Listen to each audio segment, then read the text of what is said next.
Okey, baik.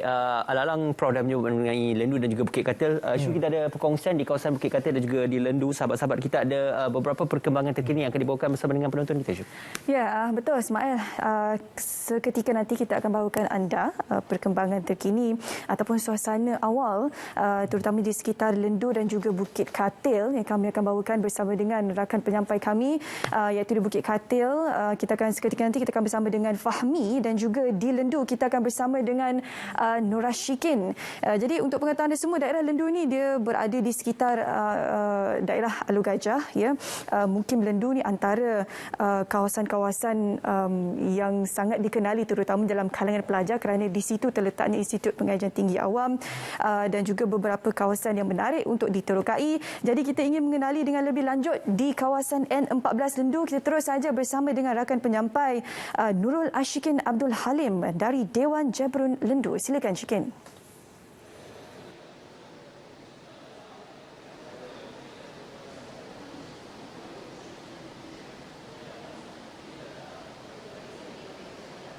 Baik, terima kasih Syuhaida.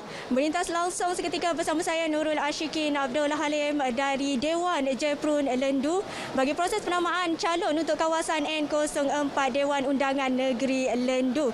Dan buat masa ini, ketika ini pada jam 8.28 pagi, petugas SPR sudah bersiap sedia bagi menerima proses permohonan bagi calon-calon di kawasan di DUN ini. Malah pihak polis juga sudah bersiap sedia. Selain daripada wakil-wakil media yang sudah mula berada di kawasan DUN Lendu ini. Jadi untuk berkongsi mengenai kesiapsiagaan dan persediaan daripada pihak polis untuk kawasan DUN Lendu ini, saya bersama dengan Ketua Polis Daerah Alur Gajah iaitu Superintendent Arsyad Abu. Baik, Assalamualaikum Tuan dan selamat pagi. Waalaikumsalam warahmatullahi wabarakatuh. Selamat pagi, salam Melakaku maju jaya, rakyat bahagia menggamit dunia. Baik Tuan, untuk proses penamaan calon pada hari ini, mungkin Tuan boleh kongsikan kesiapsiagaan atau persiapan terakhir daripada pihak polis sebelum menerima calon-calon yang hadir ke pusat penamaan calon ini pada jam 9 pagi nanti. Ya, seperti mana yang sedia maklum, hari ini kita memasuki fasa penamaan calon. Berbeza dengan proses penamaan calon pada PRU terdahulu, bahawa pusat penamaan calon ini diadakan di setiap DUN.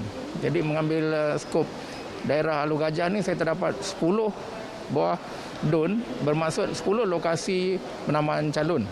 So, jadi itu cabaran bagi pihak polis lah, sebab mengadakan sepaksa mengatur gerak anggota pegawai untuk 10 lokasi. Jadi kajian dah dibuat di mana faktor-faktor keselamatan kita utamakan.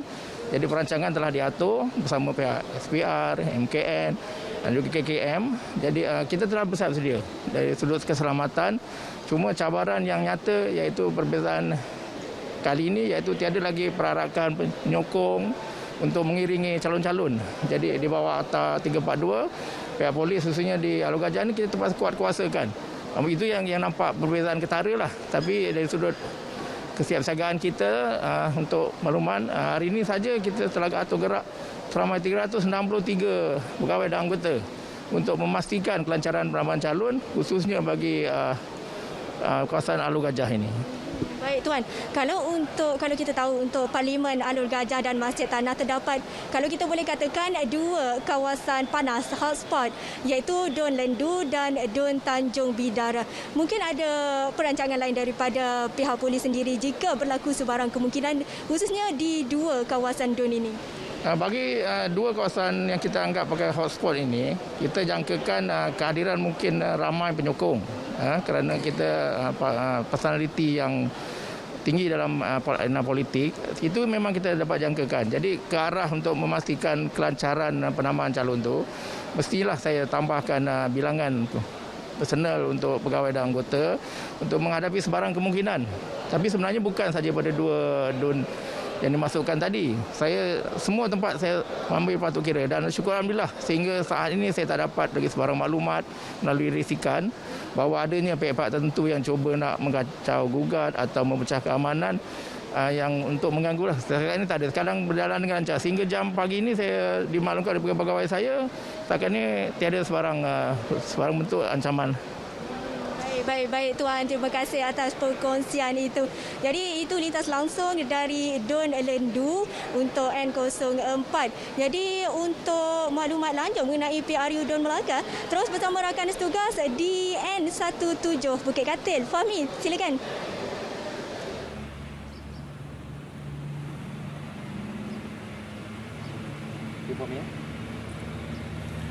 Baik, terima kasih Nurul Ashika yang berada di Lendu. Sebentar lagi tepat jam 9 pagi nanti di Dewan Tun Ali ini akan dibuka bagi membolehkan proses penamaan calon bagi kawasan N17 Bukit Katil ini diadakan. Dan ketika ini ianya masih lagi ditutup dan hanya petugas SPR dan petugas media sahaja yang dibenarkan untuk masuk ke dalam dewan ini. Dan seawal jam 7 pagi tadi lagi di kawasan persekitaran dewan ini, terutamanya di kawasan pintu utama masuk Dewan Tun Ali ini, dikawal ketat oleh pihak berkuasa PDRM. Seperti yang kita sedia maklum, PRU Dun Melaka kali ini diadakan ketika kita masih lagi berjuang mengekang penularan COVID-19 dan tidak seperti kebiasaan, proses penamaan calon pada pagi ini akan mengikut prosedur operasi standard SOP khas yang telah dikeluarkan oleh pihak SPR bagi menjamin keselamatan dan kesihatan petugas serta semua pihak yang terlibat sepanjang PRU Dun Melaka ini berlangsung. Antara SOP yang dapat saya kongsikan di sini adalah semua pihak yang masuk ke dalam perkarangan pusat penamaan calon ini perlu mengimbas QR kod MySejahtera terlebih dahulu, selain perlu melalui saringan suhu badan sebelum dibenarkan untuk masuk ke dalam perkarangan dewan. Hanya calon, pencadang calon dan penyokong calon sahaja yang dibenarkan untuk masuk ke dalam pusat penamaan calon ini. Wakil parti, penyokong parti adalah tidak dibenarkan untuk hadir ke pusat penamaan calon ini. Dan pastinya dalam keadaan COVID-19 ini, aktiviti berkumpul dan perarakan oleh penyokong calon juga tidak dibenarkan di mana-mana tempat sepanjang hari penamaan calon ini berlangsung. Ia bagi mengelakkan daripada berlakunya perkumpulan sekaligus boleh mengundangkan kesesakan kawasan tersebut dan membahayakan keselamatan semua pihak. Baik, untuk pengetahuan anda, setakat ini 3 calon telah mengesahkan diri untuk bertanding berdasarkan kenyataan media yang telah dikeluarkan oleh parti masing-masing sebelum ini. Antara calonnya adalah Datuk Wira Hasnur Sidang Husin mewakili Barisan Nasional, Adli Zahari yang juga merupakan bekas Ketua Menteri Melaka ke-11 mewakili Pakatan Harapan dan juga Muhammad Al-Afi Yahya mewakili Perikatan Nasional. Namun untuk kepastian, kita sama-sama nantikan pada pukul 9 pagi nanti apabila Dewan Tun Ali ini dibuka untuk proses penamaan calon bagi PRU Dun Melaka bagi kawasan N17 Bukit Katil ini. Setakat ini sahaja perkembangan yang dapat saya kongsikan kepada anda semua pada saat ini, dan sebarang perkembangan terkini akan saya bawakan dari semasa ke semasa terus dari lokasi bersempena dengan PRU Dun Melaka bagi kawasan N17 Bukit Katil kepada anda semua. Terus kekal setia bersama RTM. Saya serahkan semula kepada Syu Haidar di studio. Silakan Syu. Baik, terima kasih Fahmi dengan perkembangan terkini bagi N17 Bukit Katil. Bukit Katil ini merupakan sebuah bandar ataupun kawasan parlimen yang berada di sekitar kawasan Melaka Tengah. Jadi kalau kita dapat kongsikan sebentar tadi, apa yang Fahmi kongsikan bersama kita sebentar tadi, berkemungkinan besar akan ada wakil daripada pihak BN, PH dan juga PN sama-sama kita nak saksikan pada jam 9 pagi seketika nanti untuk kita sama-sama mendapatkan kepastian siapakah antara calon-calon yang benar-benar diletakkan di N17 bagi Bukit Katil ini.